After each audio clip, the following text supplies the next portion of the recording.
तो आज हम शुरू करने जा रहे हैं क्लास 10 बायोलॉजी का चैप्टर नर्वस टिश्यू। तो सबसे पहले हम देखते हैं कि नर्वस टिश्यू होता क्या है। हमारी ह्यूमन बॉडी में जो भी कंट्रोल और जो कोऑर्डिनेशन का काम होता है वो कहाँ से होता है? Through nervous tissue. Nervous tissue ही हमें बताता है कि हमारी बॉडी को कैसे कंट्रोल करना है और जो कोऑर्डिनेट करना है। अब ये कैसे होता है वो हम देखते हैं कि जो नर्वस टिश्यू है it is made up of network of nerve cells जिसको हम बोलते हैं न्यूरॉन्स। और यही जो न्यूरॉन्स हैं they conduct information via electrical impulses and not chemical impulses. कभी भी जो इन्फॉर्मेशन ट्रांसफ़र होता है नर्वस टिश्यू में from one nerve cell to another वो इलेक्ट्रिकल इम्पल्स के ही फॉर्म में होता है, केमिकल इम्पल्स के फॉर्म में नहीं होता है। ये आपको स्टेटमेंट के फॉर्म में एमसीक्यू में दिया जा सकता है, तो you have to make a note of it. अब कुछ नर्व सेल्स होते हैं उनके एंड पे रिसेप्टर्स लगे होते हैं। जैसे मान लीजिए एक नर्व सेल है, इसके एंड पे जो रिसेप्टर लगा रहा है, तो जैसे टेस्ट के लिए जो रिसेप्टर होता है उसको हम बोलते हैं गस्टेटरी रिसेप्टर, और स्मेल के लिए जो रिसेप्टर होता है उसको हम बोलते हैं ऑल्फैक्टरी रिसेप्टर। तो ये भी आपको बात याद रखना है। और जो नर्वस टिश्यू होता है ये बेसिकली वर्क कैसे करता है कंट्रोल और कोऑर्डिनेशन में। ये क्या करता है? It conveys decision to muscles for action. Muscle tissue को ये बताएगा कि आपको ये काम एक्शन करना है, और एक्चुअल मूवमेंट या एक्शन परफॉर्म कौन करता है? Muscle tissue. फॉर एग्जांपल कि जैसे मान लीजिए हमने कोई गर्म बर्तन छुआ। अब गर्म बर्तन छुआ तो हमने जैसे छुआ और हमने हाथ हटाया, तो सबसे पहले क्या होता है कि हम जैसे छुए हमें ये फील हुआ कि बहुत चीज़ जल रही है, इसके टेम्परेचर बहुत ज़्यादा है जो हमारी बॉडी सहन नहीं कर सकती। तो हमारे नर्व सेल्स के थ्रू ये इन्फॉर्मेशन गया मसल टिश्यू को कि हमको अपना हाथ को रिमूव करना है। तो नर्वस टिश्यू ने क्या दिया? इन्फॉर्मेशन दिया, डिसीजन दिया मसल टिश्यू को कि हाथ को मूव करना है, हटाना है एक्शन के लिए। और एक्चुअल में ये जो हटाने का जो एक्शन हुआ ये हुआ कैसे? By the muscle tissue. यही बात यहाँ पे मेंशन की गई है। और ये आप एक नर्व सेल का डायग्राम देख रहे हो। इसके तो क्या क्या पार्ट्स हैं? डेंड्राइट्स होते हैं, सेंटर में न्यूक्लियस है, उसके नीचे वाले पार्ट को हम एक्सॉन बोलते हैं। फिर ये माइलिन शीट आप ना भी जानो तभी कोई बहुत इंपॉर्टेंट चीज़ नहीं है। उसके बाद आता है एक्सॉन टर्मिनल्स। तो ये आपका एक जनरल नर्व सेल का स्ट्रक्चर होता है कंप्राइजिंग ऑफ डेंड्राइट्स, एक्सॉन्स और न्यूक्लियस। यही जो एक्सॉन टर्मिनल्स होते हैं वो दूसरे नर्व सेल से ये जाके कनेक्ट होते हैं या दूसरे टिश्यू से ये जाके कनेक्ट होते हैं। तो इन्हीं के थ्रू आपका जो होता है वो मैसेज का ट्रांसफ़र होता है via electrical impulses and not chemical impulse. अब सेंट्रल नर्वस सिस्टम जो है तो इसमें दो पार्ट सबसे इंपॉर्टेंट है, एक होता है स्पाइनल कॉर्ड, एक होता है ब्रेन। फाइन। तो जो ब्रेन होता है, ब्रेन को बेसिकली तीन पार्ट्स में डिवाइड किया गया है। एक होता है फोर ब्रेन, एक मिड ब्रेन, एक हिंड ब्रेन। फोर ब्रेन होता है, जब आप ब्रेन का स्ट्रक्चर देखोगे तो फोर ब्रेन जो होता है इसमें कौन कौन से पार्ट्स आते हैं? Cerebrum, thalamus and hypothalamus. जबकि मिड ब्रेन में जो पार्ट आता है उसको बोलते हैं कॉर्पोरा क्वाड्रिजेमा। और जो हिंड ब्रेन में जो पार्ट आता है उसका नाम है सेरिबेलम और मेडुला। अब ये हो गए ब्रेन का general classification, fore brain, mid brain, hind brain. फिर उसके अंदर कौन कौन से पार्ट्स हैं ये चीज़, इनका फंक्शन क्या है ये बहुत इंपॉर्टेंट होता है और यही एग्ज़ाम में पूछा जाता है। इस जो सेरिब्रम है इसका क्या फंक्शन है, मेडुला का क्या फंक्शन है, थैलमस का क्या फंक्शन है, तो वही हम देखते हैं। पहले कुछ जनरल इन्फॉर्मेशन है कि जो वेट ऑफ ब्रेन होता है, ब्रेन का वेट ये 1.4 kg के आसपास होता है। अगर हमें कोई ब्रेन की डिसीज़ को डायग्नाइज करना है तो जो प्रोसेस होता है उसको हम बोलते हैं EEG, electroencephalogram, and not ECG। ECG हम किसके लिए करते हैं? हार्ट के डिसीज़ को डायग्नाइज करने के लिए। इलेक्ट्रो कार्डियोग्राफ उसको बोलते हैं। और जो ब्रेन के डिसीज़ को डायग्नाइज करने के लिए होता है वो होता है EEG, इलेक्ट्रोएंसेफेलोग्राम। फिर जो रिफ्लेक्स एक्शन होता है, जैसे हमने कोई गर्म चीज़ छुआ और छूते ही हमने हाथ हटाया, तो ये क्या है? इस एक्शन को हम क्या बोलते हैं? It's known A reflex action. ये सबसे पहली बार किसने ट्रेस किया था? मार्शल हॉल ने। तो ये कुछ इंपॉर्टेंट पॉइंट्स हैं, ये आपको याद रखने हैं। अब हम देख लेते हैं जो ब्रेन के डिफरेंट पार्ट्स हैं उनकी फंक्शनिंग क्या है। जैसे जो सेरिब्रम है, it is the largest part of the brain. पूरे ब्रेन का सबसे बड़ा पार्ट सेरिब्रम होता है।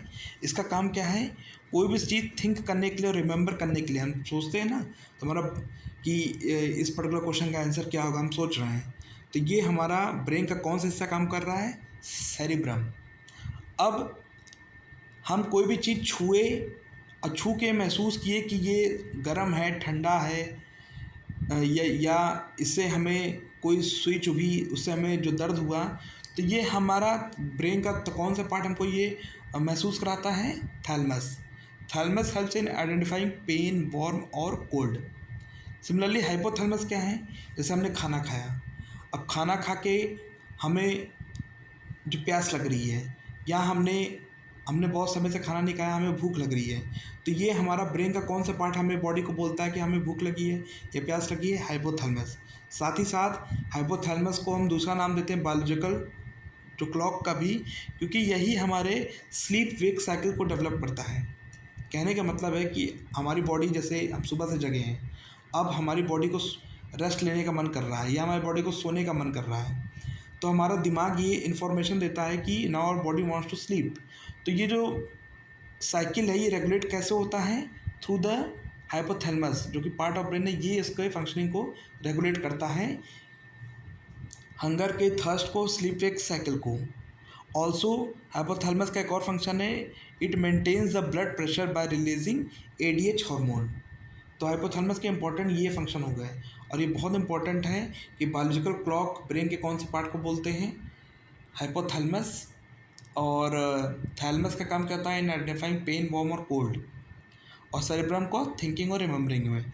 अब जो मिड ब्रेन का पार्ट था, कॉर्पोरा क्वाड्रिजेमा, इसका काम क्या होता है, ये सीइंग और लिसनिंग पावर। हम कोई भी चीज़ देख रहे हैं तो हमारा ब्रेन इसको एब्जॉर्ब कर रहा है, कैसे, अपने इस पार्ट की वजह से, कॉर्पोरा क्वाड्रिजेमा। और सुनने की शक्ति भी हमारा इसी के थ्रू आता है। फिर जो सेरिबेलम है, सेरिबेलम क्या होता है, ये हमारी बॉडी को स्टेबलाइज करता है। जैसे हम सो के उठे, अब हमें अपने पैरों पे खड़ा होना है, बॉडी को स्टेबलाइज करना है, तो हमारा ब्रेन का कौन सा हिस्सा काम करेगा, सेरिबेलम। ये इन्फॉर्मेशन देगा कि हम बॉडी को स्टेबलाइज करना है। फिर जो जो मेडुला होता है, ये हमारे शरीर के हार्ट बीट को रेगुलेट करता है, ब्लड प्रेशर को और रेस्पिरेशन सिस्टम को। फाइन। और जो स्पाइनल कॉर्ड होता है, बेसिकली ये इसका काम क्या होता है, रिफ्लेक्स एक्शन कराना। रिफ्लेक्स एक्शन में बता ही चुका हूँ कि हमारा कोई भी चीज़ को छू कर हाथ हटाना या कोई भी चीज़ को देखकर डरना, तो हमें क्या करना है, कोई भी जो एक्शन होना है, कोई भी जो डरावनी चीज़ देखी हमने, अब हमें वहाँ से भागना है, तो ये हमें ब्रेन का कौन सा हिस्सा इन्फॉर्मेशन देता है, स्पाइनल कॉर्ड। इसी का काम होता है रिफ्लेक्स एक्शन के लिए। तो ये हो गया हमारा नर्वस टिश्यू से रिलेटेड इंपॉर्टेंट पॉइंट जो कि एग्ज़ाम में पूछे जाते हैं और आपको याद रखने हैं। अब हम देख लेते हैं एक छोटा सा टॉपिक, एक्सक्रीशन। ह्यूमन बींग्स में एक्सक्रीशन में क्या होता है, एक्सक्रीशन का जो एक्सक्रीटरी सिस्टम होता है ह्यूमन बींग्स का, उसमें कौन कौन से पार्ट्स होते हैं, किडनी होता है, एक पेयर ऑफ यूरेटर्स होते हैं, यूरिनरी जो ब्लैडर होता है, और यूरेथ्रा होता है। तो एक्चुअल में प्रोसेस होता कैसे है एक्सक्रीशन का, कि यूरिन प्रोड्यूस होता है इन किडनी। फाइन। किडनी में यूरिन प्रोड्यूस हुआ, यहाँ से कहाँ गया, यूरेटर्स में, यूरेटर्स से कहाँ गया, यूरिनरी ब्लैडर में, और यूरिनरी ब्लैडर से यूरेथ्रा, जिसके थ्रू हमारा ये जो हमारा यूरिन है वो बॉडी से बाहर डिस्चार्ज होता है। और जो ये किडनी है, इसको आप जूम आउट करोगे तो आपके जो कुछ पार्ट्स हैं वो इस तरीके से होते हैं। जो बाहर वाला पार्ट होता है बीन शेप्ड, उसको हम बोलते हैं तो कॉर्टेक्स, और जो अंदर का ये जो पार्ट है तो कली की तरह, इसको हम बोलते हैं द मेडुला। और इसके अंदर होता है नेफ्रॉन। Okay, nephron. और nephron is basically called, it is the unit of kidney. Basic filtration unit जो होता है किडनी का, उसी को हम बोलते हैं नेफ्रॉन। और इसी के अंदर एक पार्ट होता है बाउमन्स कैप्सूल। तो वही हम आगे देख रहे हैं कि basic filtration unit in kidneys is a cluster of very thin wall blood capillaries.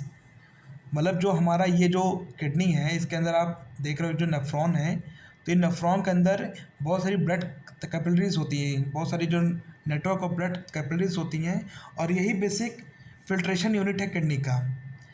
क्योंकि जो ईच कैपिलरी जो क्लस्टर है इन किडनी, वहाँ पे अटैच होता है एक बॉमन्स कैप्सूल, और ये क्या करता है कि जो गंदा ब्लड है जब आपका आर्टरी और वेंस के थ्रू आपका किडनी के अंदर आया, तो यहाँ पे जो क्लस्टर ऑफ ब्लड कैपिलरीज हैं वहाँ पे फिल्टर हुआ, फिल्टर होके जो फिल्ट्रेट है वो कहाँ कलेक्ट होता है, बॉमन्स कैप्सूल में।